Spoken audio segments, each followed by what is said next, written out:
Hi guys, இன்னைக்கு வந்து பார்த்தீங்கன்னா, நாங்க ஒரு 6 மாசத்துக்கு முன்னாடி வந்து மஞ்சள் போட்டிருந்தோம். சரி சொல்லிட்டு நான் ஞாயிற்றுக்கிழமைன்னு சொல்லிட்டு வீட்டுக்கு வந்திருந்தேன். வந்து பார்த்தா மஞ்சள்லாம் ஒரு பக்கம் வாடிட்டு இருந்துச்சு. சரி அடுத்த மாதம் வெட்டுறது தானே அப்படின்னு சொல்லி சுருகெல்லாம் காயின்னு சொல்லிட்டு இருந்தாங்க. அதுக்கு முன்னாடி வந்து பார்த்தீங்கன்னா, நெறைய இது வந்து ஒரு அங்கங்க வந்து அப்படியே ஒரு வட்ட வட்டமா வந்து காஞ்சு போய் இருந்துச்சு. சரி மஞ்சள்லாம் எப்படி இருக்குன்னு சொல்லிட்டு எல்லாம் புடுங்கி பார்க்கலான்னு சொல்லிட்டு வந்து பார்த்தேன். அங்க ஒண்ணு பார்த்தா எல்லாம் கொஞ்சம் காஞ்சு போயிருந்தனால புடுங்குனா அப்படியே பாதியிலே அத்துக்குச்சு. சரியா வரவே இல்ல. ஒரு மஞ்சள புடுங்குன உடனே வந்து பார்த்தீங்கன்னா, உள்ள வந்து மஞ்சள் வந்து நல்லா கிழங்கு வந்து இறங்கியிருக்குது. ஆனா அழுகியிருக்கு கிழங்கு வந்து பார்த்தீங்கன்னா, ஒரு 3 வாரத்துக்கு முன்னாடி வந்து கொஞ்சம் நெறைய மழை பெஞ்சதுனால, தண்ணி வந்து ரொம்ப நிச்சிருச்சு கைஸ். அதில வந்து மஞ்சள்லயே வந்து பார்த்தீங்கன்னா, அப்படியே அந்த வாய்க்கா ஃபுல்லாவே தண்ணி நிச்சு போயிருந்துச்சு ஒரு 2 நாளு.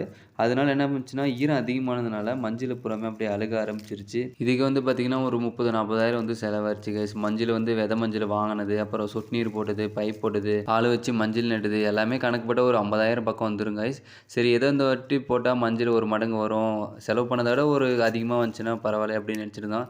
கடைசியில வந்து பார்த்தீங்கன்னா, மஞ்சளும் இப்படி வந்து எங்கள ஏமாத்திருச்சு. கடைசியில வந்து பார்த்தீங்கன்னா, மஞ்சள் எல்லாத்தையுமே போட்டுட்டு, அது வர காசையும் நம்ம செலவு பண்ண காசையும் கால்குலேட் பண்ணா, அதோட இது வந்து செலவு பண்ண காசு தான் அதிகமா இருக்கும். மஞ்சள் வெட்டும்போது ஃபுல் வீடியோ போடுறேன். எவ்வளோ வந்து மஞ்சள் வந்துச்சு, அப்புறம் எவ்வளோ வந்து லாபம் வந்துச்சுன்னு சொல்லிட்டு. அப்படியே வீடியோக்கு ஒரு லைக் போட்டு சேனலை சப்ஸ்கிரைப் பண்ணிக்கோங்க. எங்களுக்கும் வீடியோ போடுறதுக்கு ஒரு மோட்டிவேஷனா இருக்கும்.